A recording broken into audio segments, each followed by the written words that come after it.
আসসালামু আলাইকুম। আশা করি সকলে ভালো আছেন। অনেকদিন পর ফার্স্ট টাইম আমি একটা ফিল্ম দেখলাম যেটার নাম হচ্ছে 'দারুচিনি দ্বীপ'।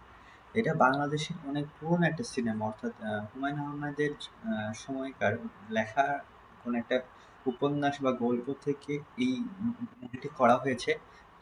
তৌকীর আহমেদ হচ্ছে এই সিনেমার মূলত পরিচালক। তো সবার প্রথমত হচ্ছে এটা আমি অনেকদিন পর দেখলাম। ফার্স্ট টাইম আম্মু বলল চলো একসাথে দেখি। মানে এটা পুরনো সিনেমা, আমি আসলে দেখা হয় না আগেকার সিনেমাগুলো।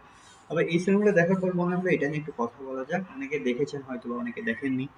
যারা দেখেনি তাদেরকে বলবো দেখুন, খুব ভালো একটা সিনেমা বলতে পারেন। এরকম না যে আপনি নাচানাচি করছেন, এন্টারটেইন হচ্ছেন একদম ঝাঁকানাকা। এই সিনেমাগুলো কেমন? এটা হচ্ছে আপনি বসে ফ্যামিলির সঙ্গে বসে একসঙ্গে দেখছেন।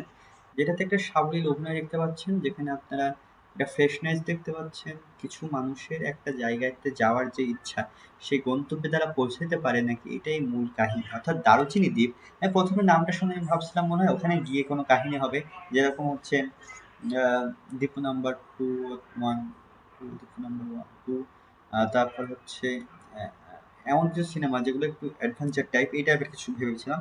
তো পরবর্তীতে মাথায় আসলো যে যেটা দেখে বুঝলাম যে প্রত্যেকটা মানুষের জীবনে একটা নির্দিষ্ট গোল থাকতে পারে, সেই গোলের সাথে তারা পৌঁছাতে পারছে কিনা এটা নিয়ে এই কাহিনী।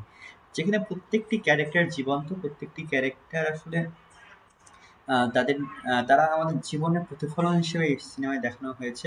প্রত্যেকের নিজস্ব স্ট্রাগল রয়েছে, সেই স্ট্রাগল থেকে বের হয়ে এসে তাদের ইচ্ছাটাকে তারা পূরণ করতে পারছে কিনা। মাঝখানে কয়েকবার তারা হচ্ছে দারুচিনি দ্বীপের বিভিন্ন অংশ দেখিয়েছে, যেটা দেখে হুট করে মনে হতে পারে তারা মনে হয় বেড়াতে গিয়েছে অলরেডি। বাট জিনিসটা হয় না, এগুলো তাদের মাথাতেই চলে।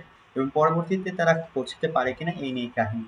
এখানে প্রত্যেকটা মানুষের ভিতরে তাদের আলাদা ক্যারেক্টারিস্টিক, তাদের আলাদা জার্নি, তাদের আলাদা কষ্ট রয়েছে।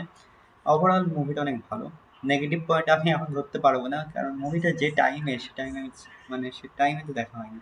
তো সে সময়ে তারা যারা ছিল তারা দেখেছেন, তাদের সে সময়ে মুভিটা কাজে লেগেছে বলে এখন সেটা ফেমাস কাল্ট ক্লাসিক হয়ে দাঁড়িয়েছে। তো এই ছিল আজকের ভিডিও। ধন্যবাদ সকলকে।